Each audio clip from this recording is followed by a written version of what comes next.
Bon, je suis sûre que vous vous en doutiez déjà, mais je pense que je vais vous le confirmer au travers de cette vidéo. Cette femme, c'est une profiteuse. Elle profite clairement de vous, elle abuse de vous. Arrêtez de vous laisser faire. Bonjour à tous et bienvenue sur Le Coin Séduction d'Alice Bergelac. Je suis Alice Bergelac, votre coach pour comprendre les femmes et aujourd'hui pour vous faire ouvrir les yeux sur cette charmeuse de serpent. Ça fait un petit bout de temps que sur cette chaîne, on n'a pas parlé des grosses vilaines et pour aujourd'hui, j'aimerais vous parler d'un profil bien particulier, les profiteuses. Toutes ces femmes qui instrumentalisent la relation, toutes ces femmes qui vont considérer que vous êtes une ressource et pas juste une personne qu'elle aime pour ce qu'elle est. Non, elle aime ce que vous avez, elle aime ce que vous lui apportez, elle aime l'image que vous lui renvoyez d'elle, elle aime tout ce que vous pouvez lui donner et puis c'est tout. Donc évidemment, parfois elle va avoir l'air contente, évidemment, parfois elle va vous remercier, évidemment, vous vous nourrirez de son sourire et de son bonheur. Mais évidemment aussi, elle va rien vous donner en retour, elle va récupérer tout ce qu'elle peut récupérer et le jour où elle aura vampirisé tout ce qu'elle pourra vampiriser, elle va vous jeter.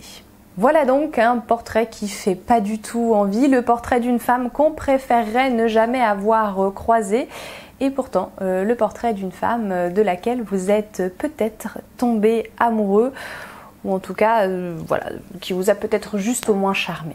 Pour aujourd'hui, je vais me concentrer sur des attitudes, sur des comportements, sur des choses que vous allez remarquer aussi bien chez elle que chez vous. Oui, on va parler de vous aussi. Si vous voulez aborder toutes les questions de technique de manipulation, c'est-à-dire ce qu'elle va mettre en œuvre pour soutirer des choses, j'ai fait quelques vidéos complémentaires qui seront toutes ici. Donc là, je vous en mets une et puis il y en a d'autres qui s'afficheront petit à petit au cours de la vidéo. Ça vous permettra de tout compléter. Peut-être de déprimer un petit peu aussi, mais de vous libérer également. Premièrement, parlons un petit peu de son comportement à elle. Il y a des attitudes qui ne trompent pas. Alors je sais que parfois vous avez envie d'être aveugle, vous avez envie toujours de lui trouver de très très bonnes excuses, mais aujourd'hui on se concentre sur des faits, si vous le voulez bien. D'ailleurs, et ça je suis sûre que tout le monde vous l'a dit, est-ce que vous avez remarqué qu'elle ne revient vers vous que quand elle a besoin d'un truc? Non, parce que si elle a besoin de rien, elle ne vient pas. C'est une femme dont vous allez avoir des nouvelles occasionnellement, selon les moments, selon les besoins. C'est donc déjà une femme qui, de base, vous fait beaucoup de chaud-froid. C'est-à-dire que cette femme-là, pour étoffer un petit peu plus son portrait, il va y avoir des moments où elle sera là, où vous allez beaucoup la voir, beaucoup l'entendre. Elle va énormément se confier. Vous allez apprendre des tonnes de trucs sur elle. Vraiment, vous allez tout savoir dans les moindres détails. Elle va beaucoup vous parler. Et puis après, elle va disparaître. D'ailleurs, vous avez peut-être remarqué que dans cette relation, c'est souvent elle qui vient vous chercher. C'est elle qui vient vers vous. Elle n'hésite pas une seule seconde. Et qu'à l'inverse, vous, quand vous allez la chercher, quand vous allez vers elle, il n'y a pas forcément de réponse. Et oui, c'est une femme qui vient chercher, mais c'est une femme qui n'est pas très réceptive quand vous venez la chercher. Parce que c'est une femme qui a besoin d'avoir le contrôle. Et c'est une femme qui, tant qu'elle n'a pas besoin de vous, tant qu'elle n'a pas de raison de vous parler, elle ne va pas vous parler. Donc si vous débarquez là pour discuter, faire la papote, etc., normal, parce que vous pensez qu'il y a un petit truc avec elle, vous vous heurterez à un mur, à une femme qui est très peu disponible, à une femme qui va répondre des petits messages très rapides, qui va vous reporter à plus tard, qui va peut-être même pas vous répondre et qui va s'excuser 5 jours plus tard en te disant « Désolé, j'étais dans le rush » et puis qui derrière en profitera pour vous demander un truc, bien sûr. Bref, c'est une femme qui vient vous chercher mais qui à l'inverse ne se laisse pas approcher. Elle écrit, elle sollicite mais elle répond très peu. Du coup, vous vous en doutez, elle va jamais vous écrire pour papoter, pour bavarder, pour prendre des nouvelles. Elle va pas vous écrire juste comme ça. Non, pas du tout. Elle va vous écrire parce qu'elle a un truc à vous dire, parce qu'elle a un truc à vous demander. Et quand vous allez vouloir bavarder, comme je vous l'ai dit tout à l'heure, ce sera un mur. Et enfin, soyons honnêtes, cette femme-là, au moment où elle a récupéré tout ce qu'elle venait chercher chez vous, ça peut être de l'affection, ça peut être un regard admiratif, ça peut être des paroles valorisantes, ça peut être des cadeaux, ça peut être de l'argent, ça peut être du temps, ça peut être des services, bref, ça peut être plein de choses. Une fois qu'elle a obtenu ce qu'elle voulait, elle va se montrer très reconnaissante. Elle va vraiment vous dire beaucoup de choses pour vous dire à quel point elle est contente, pour vous valoriser à votre tour, pour vous dire à quel point vous êtes formidable, vous êtes exceptionnel, etc., etc. Elle peut même vous promettre des choses en retour, bref, beaucoup de paroles pour signifier sa gratitude à cet instant. Entre nous, après les paroles, est-ce que vous avez vu des gestes, des attitudes, des petits trucs concrets qui prouvent ce qu'elle a dit?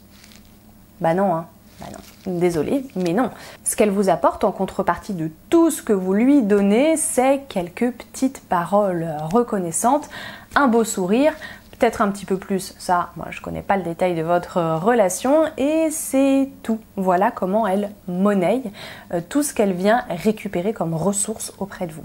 Ça en fait donc, et c'est mon dernier point, une femme qui n'est absolument pas fiable, puisque quand elle est contente, elle est tellement contente qu'elle va vous promettre des tonnes de choses, elle va vous promettre un retour, elle va vous dire tout un tas de trucs qui n'auront finalement jamais lieu, pour une raison, pour une autre, ou alors elle n'en reparlera tout simplement jamais, et vous n'allez pas oser réclamer votre dû, donc ça passera à la trappe.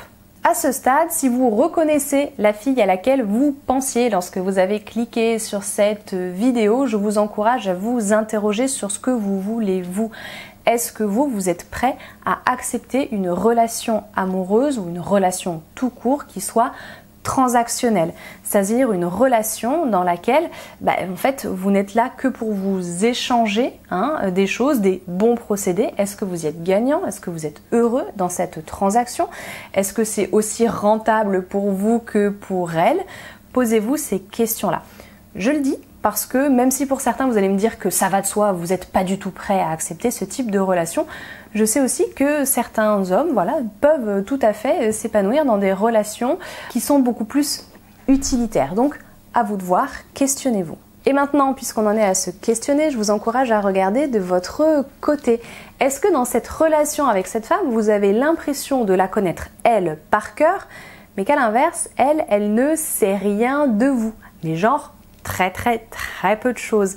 Elle vous questionne pas spécialement de toute façon. Quand vous parlez, elle n'a pas l'air très intéressée, ou alors elle n'a pas l'air de retenir, voire elle vous laisse pas parler, tout simplement.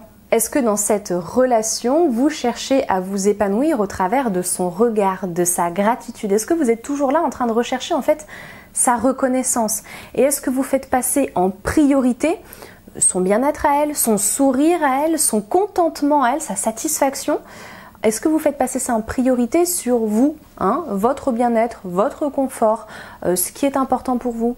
Est-ce que votre vie tourne autour de ça? C'est-à-dire, est-ce que vous êtes déprimé le jour où finalement vous ne pouvez pas lui rendre de service, le jour où elle a l'air de ne rien attendre de vous, le jour où elle ne vous demande rien, le jour où elle n'est pas spécialement contente de ce que vous avez fait, de ce que vous lui avez apporté?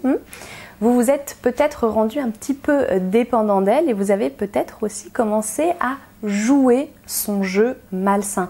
C'est-à-dire, est-ce qu'il y a une partie de vous qui finalement a compris que pour maintenir l'intérêt de cette femme et pour la garder dans votre vie, vous allez devoir toujours lui apporter quelque chose? Si vous êtes dans une optique de vous rendre désespérément utile pour elle, et si lorsque vous ne pouvez rien faire pour elle, ça vous rend malade, voilà, vous avez peut-être mis le doigt dans un engrenage toxique. Est-ce que vous avez tendance également à trouver que vous n'en faites jamais assez pour elle, que vous pourriez toujours faire mieux, toujours faire plus, et que vous n'obtenez pas plus d'elle précisément parce que c'est vous qui avez foiré, qui n'avez pas assez donné, qui n'avez pas donné assez bien? Attention, bien sûr, là vous êtes en train d'inverser les rôles, vous êtes très certainement sous son emprise à ce moment-là. Attention. Si également vous en êtes réduit à devoir appâter la dame pour enfin obtenir une réponse de sa part, un regard de sa part, vous savez, toute cette période où en fait elle ne vous parle pas parce qu'elle n'a pas besoin de vous, et vous, elle vous manque. Donc si vous voulez une réponse, vous vous sentez obligé de devoir l'appâter, de lui promettre quelque chose, de lui faire miroiter quelque chose. Attention, vous êtes toujours en train de jouer ce jeu du profit, et sachez-le, si vous acceptez qu'une femme abuse de vous, elle abusera toujours plus. et elle va pas avoir un cas de conscience du jour au lendemain. Non, vous lui dites marche-moi dessus, consomme-moi, utilise-moi. Elle va le faire. Elle va le faire parce qu'elle est venue pour ça. Et là, vous lui enlevez une éventuelle pression liée à l'éthique. Là, elle se sent tous les droits. Voilà 2 portraits qui n'étaient flatteurs ni pour elle ni pour vous. J'en suis désolée, j'espère quand même que ça vous a permis d'ouvrir les yeux et que vous allez prendre une décision éclairée à la suite de cette vidéo. Dites-moi ça, exprimez-vous en commentaire. Est-ce que vous êtes déjà passé par là? Est-ce que vous avez vos propres conseils à donner à ceux qui traversent cette période? L'espace commentaire est fait pour vous. Si vous avez résolu de la laisser tomber, de la tenir bien éloignée et donc de débuter votre deuil amoureux, mais que ça s'annonce compliqué, le programme Se détacher, avancer, libérer, programme vidéo que j'ai tourné, est disponible sur l'espace formation, formation.alicebergelac.com. Vous pouvez voir les détails de ce qu'il contient gratuitement bien sûr sur mon site. Je vous laisse aller y jeter un œil si jamais ça peut vous intéresser. Merci à ceux qui commentent, qui témoignent et qui font vivre cet espace commentaire. Merci à ceux qui likent les vidéos. Merci à ceux qui s'abonnent à la chaîne aussi, ceux qui me rejoignent sur Instagram, sur Facebook. C'est toujours très agréable de voir qu'on grandit, qu'on a des choses à se dire et puis qu'on s'apprend des choses mutuellement. Retrouvez-moi également sur l'espace formation, formation.alicebergelac.com et sur YouTube, bien sûr ici, tous les lundis, tous les vendredis, 18h30.